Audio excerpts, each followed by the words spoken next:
মসজিদে অ্যাপ্রোপ্রিয়েট নামাজ নাই। সব মসজিদের কথা বলছি না, ইল্লা মাশা আল্লাহ। অনেক মসজিদ এখন বাইতুন নাস হয়ে গেছে, মানুষের বাইত, আল্লাহর ঘর নাই, সূরা ঠিক নাই। এরপরে রুকু, এই যে রুকু করলাম, রুকুতে গিয়ে একটা বার সুবহানা রব্বিয়াল আযীম বলারই সময় পাওয়া যাচ্ছে না। অন্তত 3 বার 5 বার 7 বার তো বলবে, বা 3 বার তো অ্যাটলিস্ট বলবে। এই যে উঠে সামি আল্লাহু লিমান হামিদা, হুলিমান হামিদা কি? হুলিমান হামিদা বলে কি কোনো শব্দ আছে? এটা নতুন শব্দ বানালাম আমি একটা। সামি আল্লাহ, আল্লাহ তার কথা শোনেন। লিমান হামিদা, যে তার কথা, যে আল্লাহর প্রশংসা করে। সামি আল্লাহ, আল্লাহ তার কথা শোনেন। লিমান হামিদাহু, যে তার প্রশংসা করে। একটা অর্থ আছে তো, সামি আল্লাহ হুলিমান হামিদা। তো হুলিমান হামিদা মানে কি? প্রতিটা জায়গায় সমস্যা, প্রতিটা জায়গায় সমস্যা। নামাজ, এখানে আমি একটা কথা বলতে ভিতরে চলে আসি।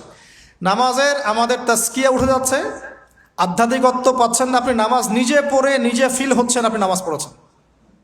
সেজদায় গেলেন, সেজদা মনে হচ্ছে ব্যায়াম, টাপাস টাপাস। মাঝখানে বসারও সময় নাই, মাঝখানে বসে যে একটু দোয়া পড়তে হয়, আল্লাহুম্মা গফিরলি ওয়ারহামনি, কত চমৎকার দোয়া। আল্লাহুম্মা গফিরলি, আল্লাহ আমাকে মাফ করে দাও। ওয়ারহামনি, আল্লাহ আমাকে রহম করো।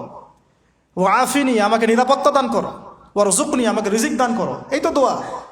নামাজের দোয়া বাদ দিয়ে নামাজের পরে লম্বা দোয়া। হ্যাঁ, নামাজের মূল দোয়াই নাই। আর আমাদের বাংলাদেশে কিছু গ্রাম আছে, ওখানে আবার দোয়া নিয়েছে মারামারি আর ক্যাচাল। এক একজন বিড়ি ফ্যাক্টরির মালিক, বিড়ি ফ্যাক্টরি, তামাক ফ্যাক্টরি, ওরা মসজিদে গন্ডগোল করে। দোয়া হাত তুলে করবে না, করবে না, মানে বাদ দেন। আল্লাহ হেফাজত করুন আমাদেরকে, আল্লাহ আমাদেরকে পরিপূর্ণরূপে নামাজ পড়ার তৌফিক দান করুন। নামাজের প্রত্যেকটা বিষয় বুঝে বুঝে পড়লে এত মজা লাগে, এত স্বাদ লাগে, আপনি নামাজে ডুবে যাবেন। আর নবী সাল্লাল্লাহু আলাইহি ওয়াসাল্লাম কীভাবে সারা রাত নামাজ পড়তে পারেন, রাতের একটা লম্বা অংশ কেমন করে নামাজ পড়তে পারতেন? কারণ তিনি তো ফিল করতেন কি পড়তেছেন। তার তো ক্লান্তি লাগতো না, তার পা কখন ফুলে গেছে তার টেরি পাচ্ছেন না তিনি। কেন সাহাবীদের পা থেকে তীর খোলা যেত? কারণ নামাজে দাঁড়িয়ে তারা ডুবে গেছেন আল্লাহর মধ্যে। আল্লাহ, এটা তো বললে অনেকে আকীদার প্রশ্ন তুলবে। আসলে আল্লাহ পাকের সাথে আমি বিলীন হয়ে যাচ্ছে এখানে। এই বিলীন মানে কি? শারীরিক বিলীন। আমার মনন আল্লাহর প্রতি নিবদ্ধ হয়ে যাচ্ছে। এই তো নামাজ। এই নামাজ মেরাজুল মুমিন বলে না? আল্লাহর মুমিনদের জন্য মেরাজ, নামাজটাই তো মুমিনদের জন্য মেরাজ। তো মেরাজ মানে কি? সাক্ষাৎ, দেখা সাক্ষাৎ। তা আমাদের নামাজে তো আল্লাহর কোনো ফিলিংসই আসছে না। সেজদা করছে, সেজদায় নবীজি বলেছেন বেশি বেশি দোয়া করো, কারণ সেজদায় যে দোয়াটাই করবা কবুল হয়ে যাবে ইনশাআল্লাহ। তো সেজদায় তাসবিহ পড়ারই টাইম পাচ্ছি না, দোয়া করব কখন? একটা দোয়া করতে গিয়ে দেখলাম ইমাম সাহেব তাশাহুদ শুরু করে দিয়েছে, আর আমি তাশাহুদ ধরতে গিয়ে দেখলাম তাশাহুদ শেষ করতে করতে সালাম শেষ, আমার দরুদ শরীফ বাকি আছে। তো ওই জন্য বিশ্বাস করেন আমি নামাজটা আবার দৌড়ায় পড়ে আসছি, মাগরিবের নামাজ। ছোট ভাইকে নিয়ে বললাম পাশে দাঁড়া, নামাজ হয় নাই। কেন হয় নাই? রুকু সেজদা করতে পারি নাই, নামাজ হবে কিভাবে?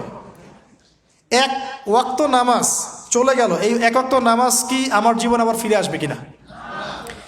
আর আপনারাই বলেন তো, কিয়ামতের মাঠে সবচেয়ে প্রথম কোন আমলের হিসাব হবে? আমার এই বড় বড় কথা, দিন কায়েম, জিহাদ, এই সেই, হাবি জাবি, অনেক বড় বড় কথা, নামাজ ঠিক নাই, কি হবে? ফায়দা আছে কোনো? এই জিনিসটা যদি আমাদের সমাজ থেকে আস্তে আস্তে বিদায় নিতে থাকে তাহলে তো সমস্যা। আল্লাহ পাক আমাদের সবাইকে পরিপূর্ণ নামাজি হওয়ার তৌফিক দান করুন। একটা কথা বলতে গিয়ে অনেক ভিতরে চলে আসলাম। দাউদ আলাইহিস সালামের নামাজ আল্লাহর কাছে অনেক প্রিয় ছিল, আর তার সওম রোজা আল্লাহর কাছে অনেক প্রিয় ছিল। আমাদের সবাইকে আল্লাহ পাক এই মহামানবের জীবন থেকে নামাজ শেখার তৌফিক দান করুন, রোজা রাখার তৌফিক দান করুন। এবং কোরআন, তিনি জাবুর তেলাওয়াত করতেন, এত মধুর সুরে তেলাওয়াত করতেন, পাখি এসে তার তেলাওয়াত শুনতো, মাছ এসে তেলাওয়াত শুনতো। আমাদের তেলাওয়াত তো মাশাআল্লাহ করলে মানুষ বিরক্ত হচ্ছে, আমাদের তেলাওয়াত শুনে মানুষ বিরক্ত হচ্ছে। তো আল্লাহর ওয়াস্তে আমি একটু রিকোয়েস্ট করি সবাইকে, আল্লাহর ওয়াস্তে আপনারা সবাই বিশুদ্ধ করে তার তিলের সাথে কোরআন তেলাওয়াত করা শিখবেন ইনশাআল্লাহ।